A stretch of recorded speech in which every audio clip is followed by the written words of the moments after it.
Assalamualaikum warahmatullahi wabarakatuh. Bismillahirrahmanirrahim. Alhamdulillahirabbil alamin. Allahumma sholli ala sayyidina Muhammad wa ala ali sayyidina Muhammad. Sahabatku yang luar biasa prima, saya doakan semoga kita semua senantiasa dalam keadaan sehat walafiat, dimudahkan segala urusannya, dilapangkan rezekinya, dan diberi kekuatan untuk taat kepada Allah Subhanahu wa Ta'ala. Amin ya Rabbal Alamin. Sahabatku yang berbahagia, dimanapun Anda berada, pembangunan gedung pencakar langit, contohnya seperti Burj Khalifa yang memiliki ketinggian 828 meter, pasti dimulai dengan peletakan batu pertama. Perjalanan beribu-ribu mil juga pasti dimulai dengan langkah pertama. Perjalanan untuk meraih cita-cita dan cinta yang kita idam-idamkan pun dimulai dengan langkah pertama. Langkah pertama untuk meraih keberhasilan tersebut adalah mengenali diri sendiri. Kita sadar akan keberadaan diri kita, namun terkadang kita belum mengenal betul siapa diri kita yang sesungguhnya.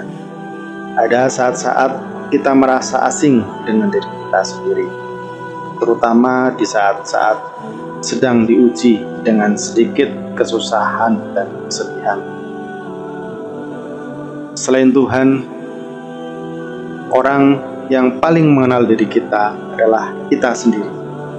Orang lain mungkin tahu bagaimana casing kita, namun hanya kita sendiri yang tahu seperti apa isi sesungguhnya. Kita dan hanya kita yang paling tahu diri kita sendiri. Oleh karena itu, mulai saat ini kita harus mengenali diri sendiri dengan sebenar-benarnya. Apa yang harus kita kenal? Ada dua hal, yaitu kelebihan dan kekurangan diri kita. Setiap orang pasti memiliki kelebihan dan kekurangan.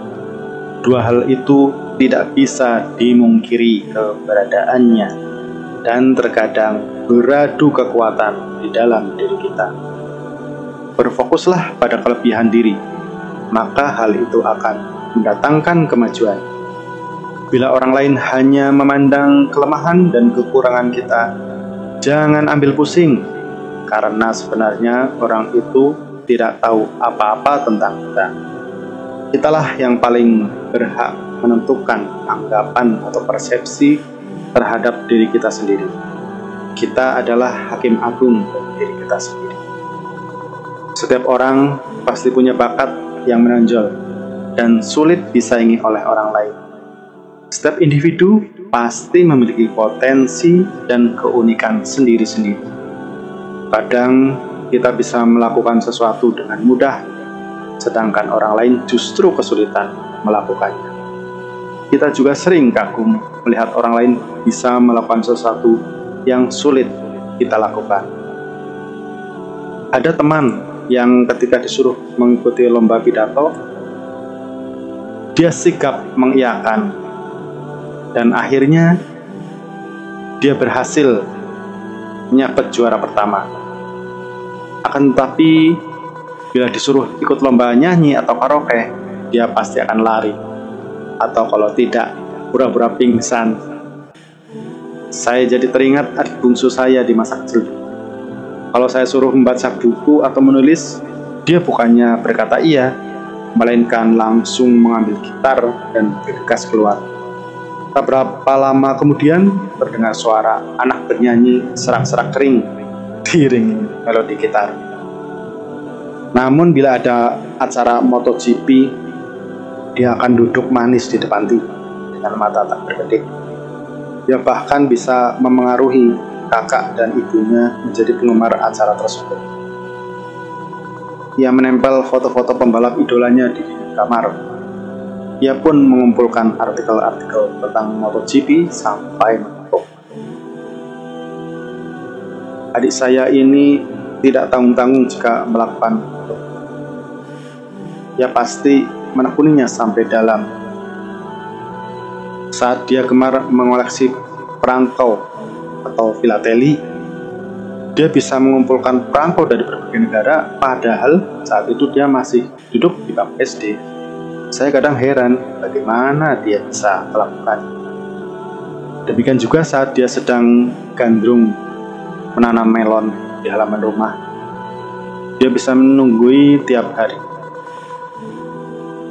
Tiap pagi mau berangkat sekolah, ditungguinya tanaman tersebut dan menyiraminya tanpa lupa sekali.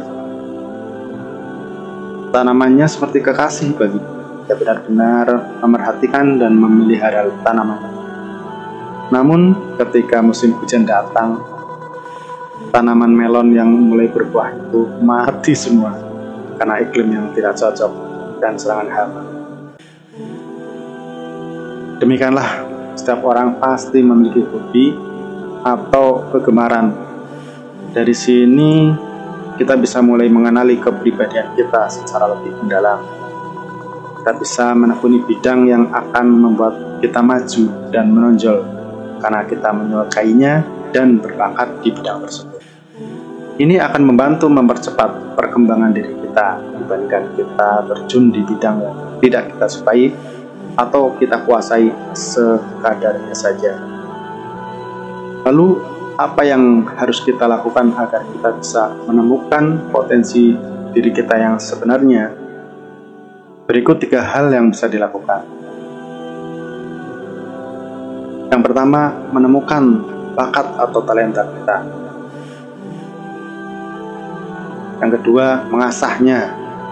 Dan yang ketiga, mempersembahkannya kepada sesama. Tidak ada manfaatnya talenta yang kita miliki, sehebat apapun talenta itu, jika kita tidak mengetahuinya. Demikian juga jika kita tahu bakat kita namun tidak mau serius mengembangkannya, itu pun kurang bermanfaat. Yang ideal, kita tahu bakat atau talenta kita, kemudian dengan sadar mengasah dan melatih diri agar semua potensi tergali. Setelah itu, persembahkan talenta kita untuk kehidupan kita agar bermanfaat bagi sesama.